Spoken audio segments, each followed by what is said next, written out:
Welcome to podcast time. Hello, everyone. Welcome to the show. I'm Rachel, and I am so happy you're joining us today. If you've decided that this is the year you finally master English, you are in the right place. That's right. I'm Nick, and we couldn't be more excited to help you get started. It's January 2026, and honestly, there has never been a more interesting time to learn a language. The tools we have now are just incredible, aren't they, Rachel? They really are. But, even with all this new technology, like the AI tutors we use on our phones and the instant translation glasses, a lot of beginners feel completely overwhelmed. They see all these options and don't know where to click first. I totally get that. It's what we call information overload. When you have too many choices, you end up doing nothing.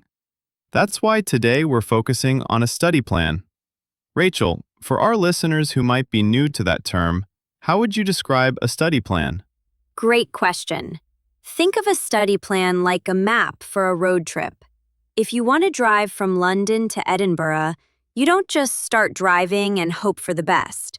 You look at the route, you decide where to stop for gas, and you know how long it will take. A study plan is just a schedule that tells you what to study, when to study, and for how long. Perfect. And for a beginner, someone at the A2 level, for example, that map needs to be very clear. You can't just say, I want to be fluent. That's like saying, I want to go to the moon. It's a nice idea, but how do you get there? Exactly. In 2026, the first thing any beginner needs to do is define their why. Why are you learning English? Is it for a new job in tech? Is it to travel? Or maybe it's just to understand the lyrics of your favorite songs. When you know your why, it's much easier to stay motivated when the grammar gets a little difficult. I agree. Motivation is the fuel for your engine. Once you have that, you need to look at your daily routine. In the past, people thought you had to sit in a classroom for 3 hours a day. But in 2026, we know that's not true. Small, bite-sized pieces of learning are much better. Bite-sized. I love that expression. It means something small enough to eat in one bite. So instead of a 3-hour marathon, maybe just 20 minutes a day? Exactly. Consistency is the secret sauce. If you study for 20 minutes every single day, you will learn much faster than someone who studies for 5 hours only once a week. Your brain needs that daily repetition to move words from your short-term memory into your long-term memory. And let's be honest, everyone has 20 minutes. You can do that while you're drinking your morning coffee or while you're on the bus. The key is making English a part of your life, not just a task on your to-do list. So we've agreed that 20 minutes a day is the magic number for a beginner's schedule. But the big question for 2026 is, what exactly should you be doing during those 20 minutes? That is the million-dollar question. A few years ago, people would just open a heavy grammar book and start memorizing lists of irregular verbs. But now we have what we call interactive learning. When something is interactive, it means it's not just you looking at a page. The tool or the person responds to you. It's a two-way street. Right.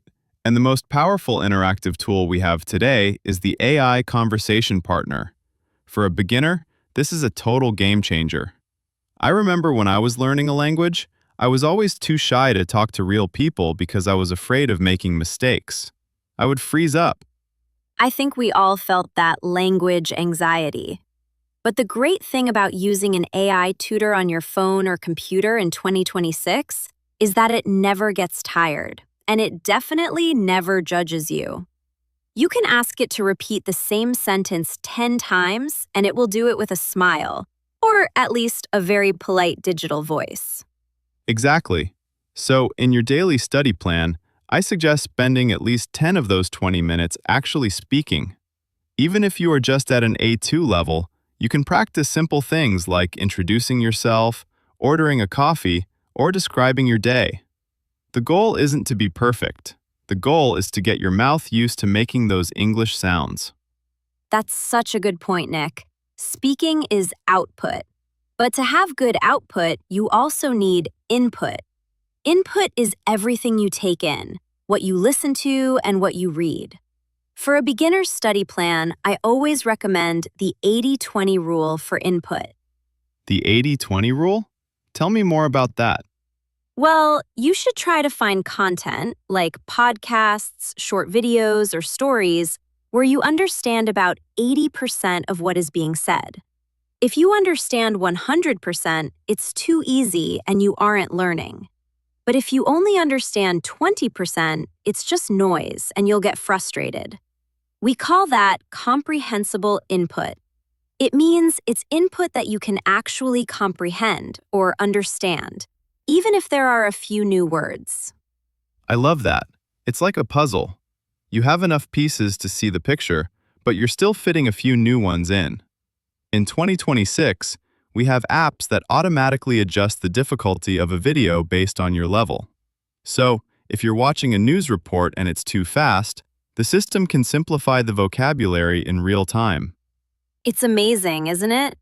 But even with all this high-tech help, you still need to be active. Don't just let the audio wash over you while you're thinking about what to cook for dinner. You have to engage. One way to engage is shadowing.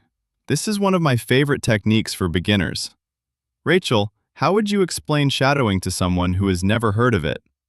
It's actually very simple, but very effective. You listen to a native speaker, maybe a sentence from this podcast, and you repeat it immediately after them, like a shadow following a person. You try to copy their speed, their emotion, and their intonation. Shadowing really is like a workout for your mouth muscles. But once you can say the words, you actually have to remember what they mean. In the old days, people had these massive physical dictionaries, and they'd write lists of words in paper notebooks. Do people still do that in 2026, Rachel? Some people do because they like the feel of a pen, and that's fine. But for a beginner's study plan, we want to be as efficient as possible.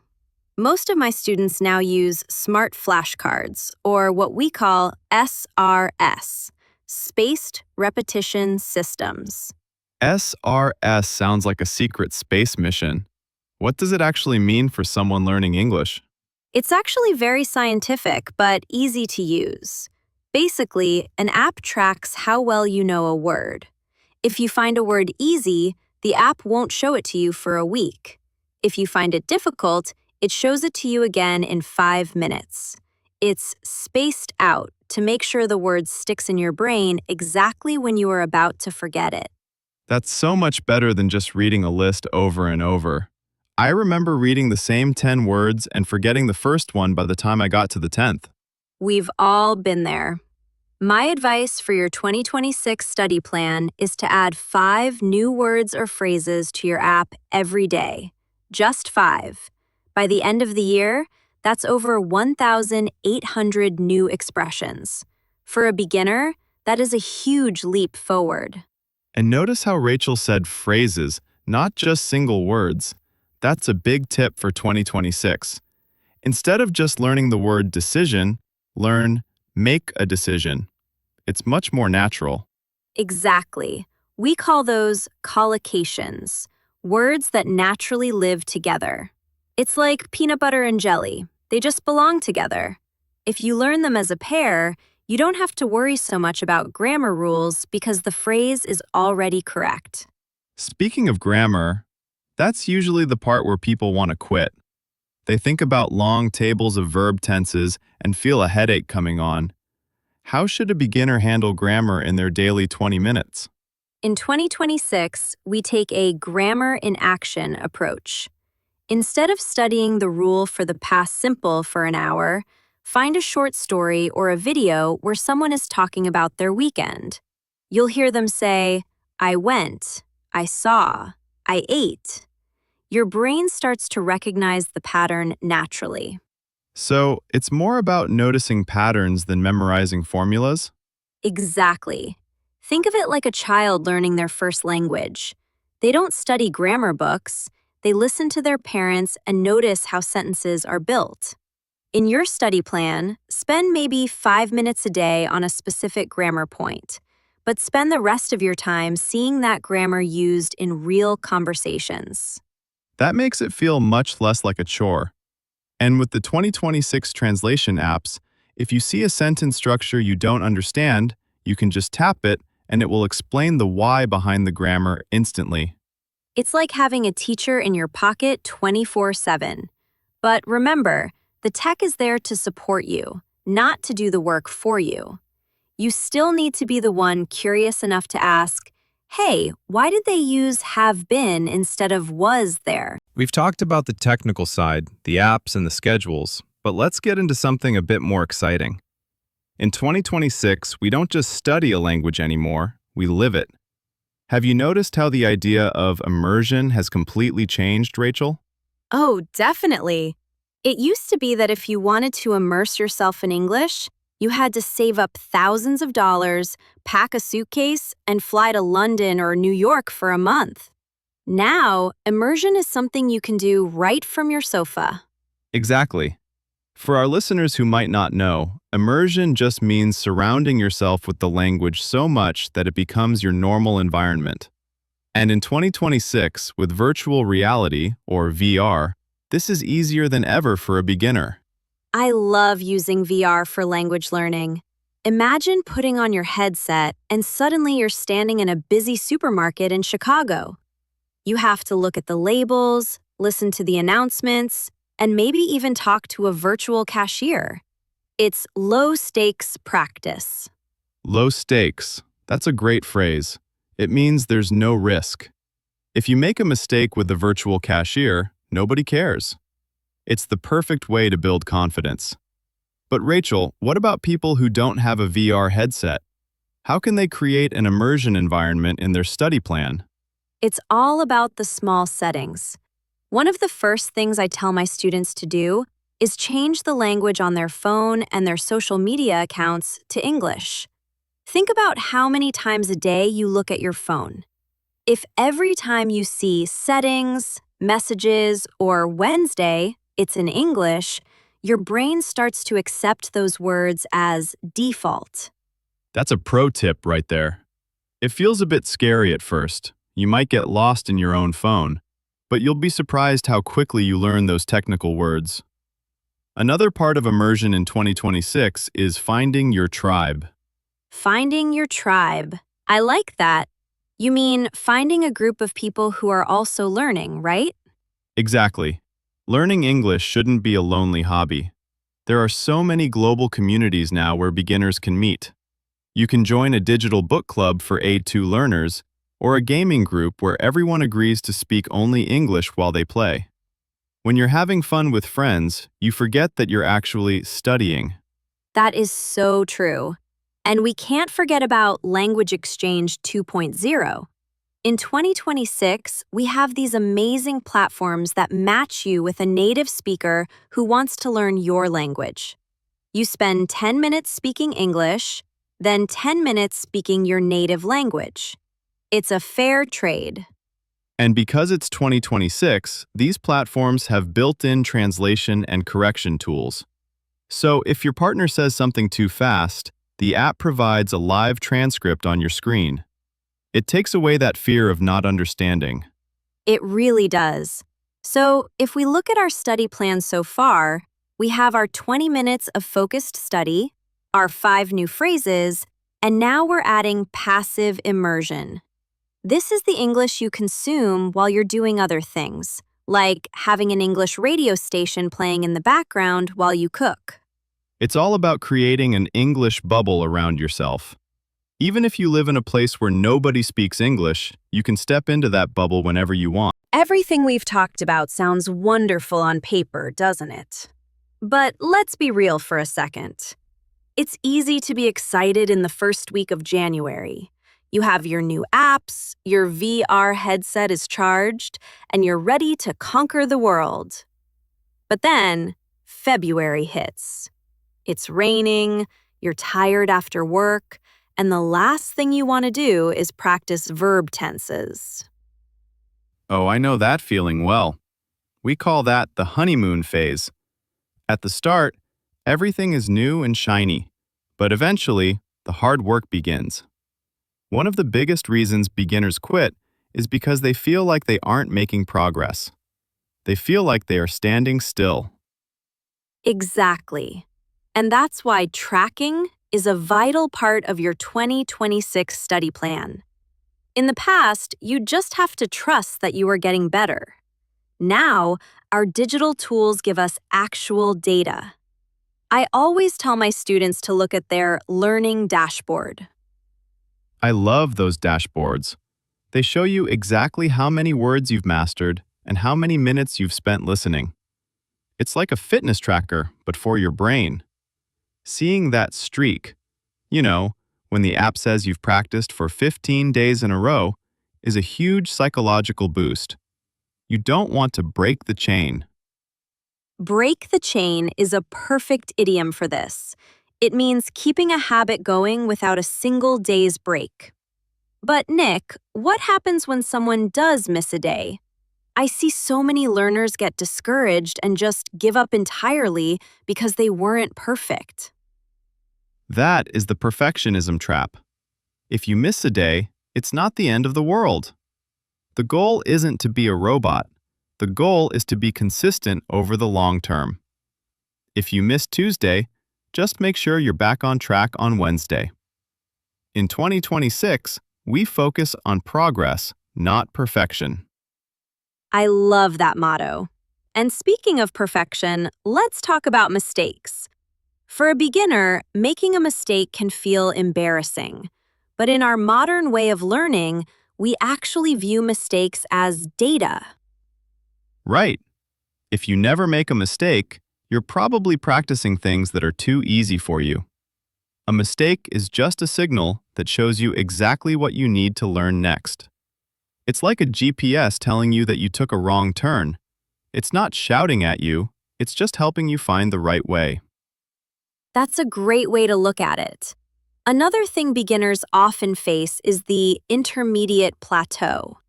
Even though we are talking about a beginner plan, you will eventually reach a point where you feel like you've stopped improving. You can have basic conversations, but you can't quite express complex ideas yet. Hitting a wall. That's what it feels like. When that happens, it's usually a sign that you need to change your routine. If you've been doing the same flashcards for 3 months, your brain might be getting a bit bored. That's the time to try something new. Maybe start writing a short daily journal in English, or try a more difficult podcast. Journaling is a fantastic suggestion. Even just 3 sentences about your day. Today I went to the park. I saw a dog. It was a sunny day. It's simple, but it forces your brain to retrieve the language without any help. And in 2026, you can just scan your handwritten journal with your phone, and your AI tutor will give you instant feedback on your grammar and suggest more natural ways to say things. It's all about using these challenges as stepping stones rather than stumbling blocks. We've covered a lot today, haven't we, Rachel? From the daily 20 routine to using VR and AI as your personal language lab, it really feels like 2026 is the year where the language barrier starts to crumble. It definitely is. But if our listeners take away only one thing from this conversation, I hope it's this. Technology is amazing, but the most important part of the study plan is you. You are the one who has to show up. You are the one who has to be curious. The tools just make the path a little smoother. Well said. I like to think of it as the compound effect. Have you heard of that? I have, but for those listening who might not be familiar with it, could you explain how it applies to learning English? Sure. The compound effect is the idea that small, smart choices made consistently over a long period of time result in a massive difference. It's like saving money. If you save just $1 every day, you don't feel rich after a week. But after a few years, you have a significant amount. English is exactly the same. Your 20 minutes today might not feel like much, but a year from now, you'll look back and be amazed at how far you've come. That is so true. I've seen students who started as total beginners in January And by December, they were watching movies without subtitles and having full conversations with people from all over the world. It wasn't because they were geniuses, it was because they didn't stop. Exactly. So, let's give our listeners a challenge for the week. What's one simple thing they can do right now to start their 2026 study plan? Okay, here's my challenge. Today, find one English podcast or a short video at that 80% understanding level we talked about and listen to it.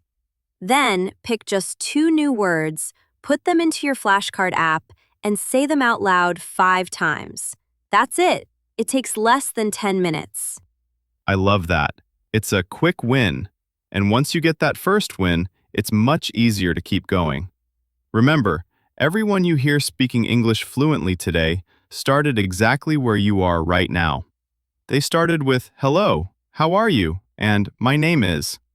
They really did. And we're going to be here with you every step of the way. Learning a language is a journey, and honestly, it's one of the most rewarding journeys you can ever take. It opens up new worlds, new friendships, and new opportunities. It really does. Well, I think that's a perfect place to wrap things up for today. Thank you so much for hanging out with us and for investing this time in yourself. Yes, thank you, everyone. We believe in you, and we can't wait to hear about your progress. Keep practicing, keep being curious, and most importantly, have fun with it.